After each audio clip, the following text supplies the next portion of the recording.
Assalamualaikum warahmatullahi wabarakatuh. Perkenalkan, nama saya Kamaliah Ulfa, NPM 18 10 30 30 23, akan mempresentasikan analisis jurnal yang telah saya buat.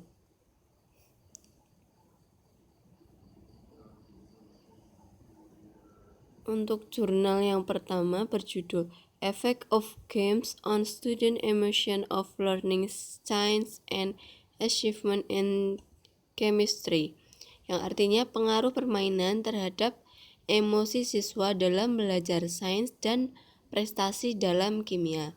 Latar belakang dari jurnal ini yaitu latihan konvensional bisa merusak emosi belajar siswa yang berprestasi menengah maupun tinggi, meskipun konsep mereka akan meningkat. Di antara berbagai pendekatan pengajaran, pembelajaran berbasis permainan atau bisa kita sebut GBL bersifat mendidik dan menghibur serta menarik siswa untuk berpartisipasi terus-menerus dalam kegiatan. Dalam penelitiannya, Pekrun menjelaskan bahwa emosi belajar yang menyenangkan yang dihilangkan dan diaktifkan secara berurutan dapat menyebabkan kelegaan dan kesenangan. Sedangkan emosi belajar yang tidak menyenangkan yang dinonaktifkan dan diaktifkan masing-masing bisa menyebabkan kebosanan dan kecemasan. Metode dalam penelitian ini yaitu penelitian ini merupakan penelitian kuasi eksperimental dan peserta dalam penelitian ini yaitu sejumlah 114 siswa dari 14 kelas kimia. Kelas eksperimen terdiri dari 56 siswa dan untuk kelas eksperimen sebanyak 58 siswa diambil secara acak. Siswa-siswi ini adalah siswi kelas 9 pada sebuah sekolah menengah di Taipei. Penelitian ini dilakukan dengan membuat sebuah tes konseptual berupa pilihan ganda yang diberikan kepada siswa untuk menilai prestasi siswa mengenai konsep zat murni. Waktu pengujian dilakukan sebelum serta sesudah percobaan selama 45 menit. Dalam penelitian ini juga dibuat kuesioner emosi prestasi untuk menilai emosi mahasiswa. Analisis hasil dari jurnal ini yaitu dalam penelitian ini siswa dibagi menjadi siswa yang berprestasi rendah, sedang, serta tinggi berdasarkan nilai pretest. Mereka yang ada dalam kelompok eksperimen selalu memiliki emosi positif yang tinggi. Faktanya, emosi mereka sama tingginya dengan mereka yang berprestasi yang lebih tinggi dalam kelompok pembanding. Dari hasil penelitian menunjukkan bahwa emosi positif siswa pada kelompok eksperimen tidak berubah selama 4 minggu. Dari hasil juga menunjukkan bahwa instruksi kertas serta pensil konvensional menghasilkan emosi yang positif jauh di bawah kelompok eksperimen. Untuk jurnal yang kedua berjudul Towards Digital Game-Based Learning Content with Multi-Objective Reinforcement Learning,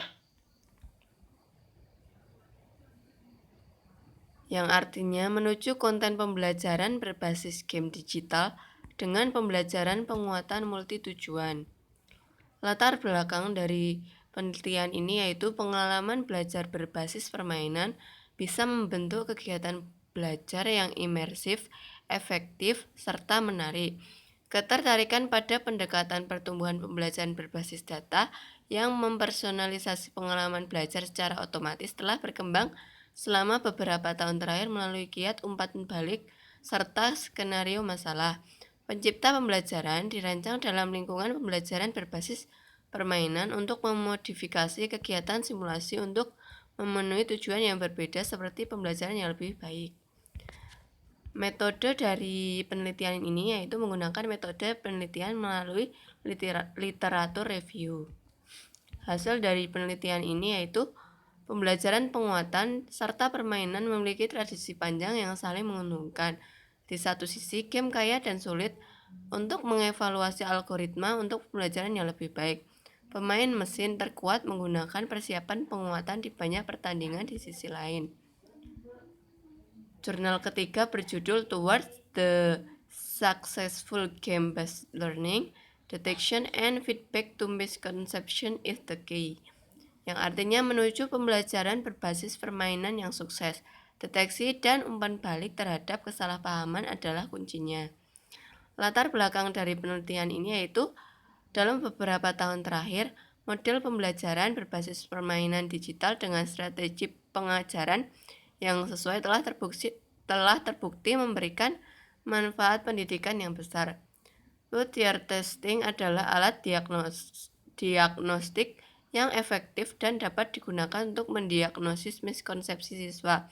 Oleh karena itu, penelitian ini merancang sebuah game edukasi dengan mekanisme two-tier testing untuk mendeteksi miskonsepsi tersebut.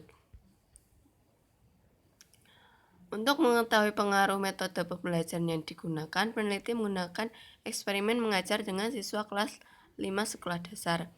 Peserta penelitian terdiri dari 53 siswa kelas 5, 27 diantaranya berada pada kelompok eksperimen serta 26 pada kelompok kontrol.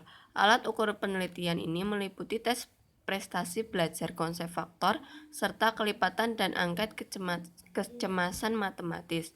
Untuk membandingkan prestasi belajar siswa digunakan analisis ANCOVA satu arah.